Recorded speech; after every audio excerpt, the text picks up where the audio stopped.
Welcome to another fantastic and wonderful episode of Med Nation. Today we have the always amazing, always so kind and wonderful and intelligent Dr. Sadia Dar today from America's Family Doctors as well. And our topic of our episode is going to be weight management and exercise. So welcome, Dr. Dar. Before we start today's conversation, could you please introduce yourself to our audience, please? Oh, thank you so much, David. It's my pleasure to be here. I'm very happy to talk to you guys. I'm a primary care doctor in family medicine, and I've been in practice for 16 years now. And I love what I do. And I'm very happy to talk to you about weight management and exercise. We are so happy to have you on, Dr. Dar. I want to talk a little bit about fitness. I know you're into fitness. What got you into fitness to begin with? Mainly, I think it's because of my patients. I see patients every day, and the ones who are physically fit and exercise regularly, they do well in every aspect of life. They are in good health. They are mentally healthy and they're physically healthy. They are on least amount of medications, and they're like very pleasant to talk to. So I started exercising when I was 6 or 7 years ago. That's when I did my first half marathon. Wow. And up until then, I was really very lazy. I would just, study, read books, see my patients, go home, and do nothing.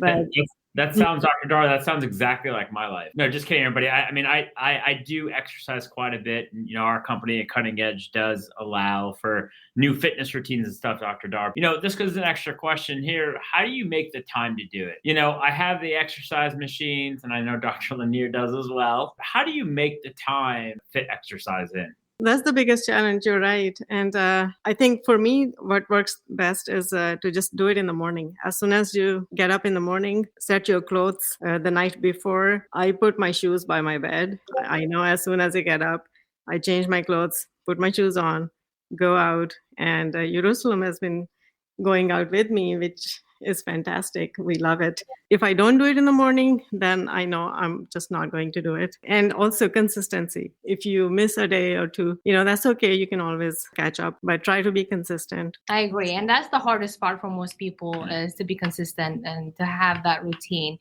I want to talk a little bit about mental health. Stress level, increased cortisol, that increases weight. What is your recommendation for a lot of patients that are in a lot of stress? So, believe it or not, exercise is the biggest and the most powerful antidepressant. It releases endorphins. It helps with the cortisol balance, gives you the serotonin that your body needs, the dopamine. Exercise is the best antidepressant. And then, sometimes we do need to take a medicine, which is fine. There's nothing wrong with it. For prevention and even for active treatment, exercise is the best. I would say, though, to not overdo it, because if you're doing too much exercise, that can also raise your cortisol level, which can cause more stress on your body. And I know it is sometimes for some people, it's easy to over exercise because, when you have a lot of good amount of healthy muscle and less fat, you feel light, So when you feel light, you like to just keep going. you like to keep exercising. That's a good point. But how much physical activity do we need? So general recommendation is to do it at least 3 to 4 times in a week and do at least 150 minutes. So you can do 30 to 40 minutes sessions every time you do, and do a mix of cardio and weights. Do you a lot of people would say, I need to be on a diet. I need to be on a crash diet. I need to lose 10 pounds this week. What are your thoughts on that? So, it's not easy to lose 10 pounds in a week. You can do it, but then most people, if they lose 10 pounds in a week, that's mostly water. Yeah. And not fat. So for diet, yeah, definitely it's more of a lifestyle thing. So more a long-term thing. And what do you think about all those fad diets out there? You have everybody, I feel like, and also what's interesting is intermittent fasting, right? People are getting into the whole intermittent fasting thing. Can you comment on that? Yeah, intermittent fasting is actually great. That's a very tried and well documented and effective way of maintaining a healthy weight and also to lose weight. I remember my mom, when we were little, she would tell us to just go with this one rule, which I still do, and that is only eat when you're hungry and stop eating before you're too full. So if you do that, that just keeps you healthy mostly.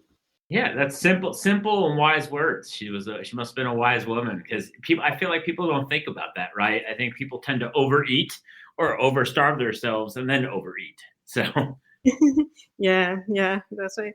So for me, I feel that before I eat something, I ask myself, is it really necessary for me to eat it? And Can I go by without this food? Yeah. so what you're going to put in your mouth, is it really necessary for your body? Are you eating it because you need to eat it, or are you eating it because you're going to enjoy, or just for pleasure or fun? So you need for pleasure.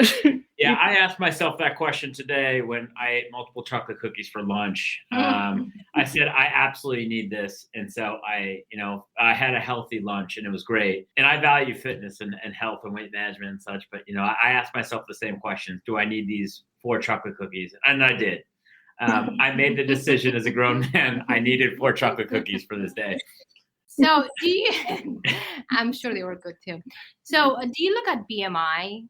Is it important than the number on the scale, or should people look, at both? I mean, if you have access to the body composition scales, then that's the best way. So you know what your muscle mass is, what your how much your bones weigh, and what your fat amount is. BMI is just a general rule, like a general measure. So it's okay. It gives you something to go by. But what's more important is to maintain good amount of muscle and bone. Yeah. So, Dr. Dar, I know, we were in a hurry to get things done and you got to go pick up your beautiful daughter. Do you have anything else to say? Any neat points to share, or any fun puns from internal medicine / weight management, or any fun facts or advice for our subscribers? Oh, sure. Yes. I would say for weight management, the most important thing is to get motivated. So if you're not motivated to lose weight, then it's really hard. We are all surrounded by abundance of food. We are surrounded by foods that taste so good. There are so many brilliant scientists working in labs every day for these food industries to make food very desirable for us. We have to really resist. It takes a lot of resistance and courage to say no, like you said, those cookies, to say no to the food. So you have to really think what's important, get motivated for your health, for your family, and be mindful why you're doing this. You can gain 5 to 10 pounds, and then we try to lose it and get back in shape. But if you don't lose it and you just keep gaining and gaining and gaining, then a time will come that all the fat that you have gained, it will be very, very hard to lose it. And that's when it starts to affect your health. Those are great points. Yeah. Thank you so much for coming by. I know we'll have you again sometime soon, but thank you again. For our subscribers, please like, subscribe, and follow our podcast, as well as Dr. Dar. You can see her at one of her amazing locations at America's Family Doctors for all your internal medicine and weight management needs. So check her out as well. Follow our social media. And thank you guys for a wonderful another episode of Med Nation. Bye. Bye. Well, thank you so much. Bye. Thank Bye. you.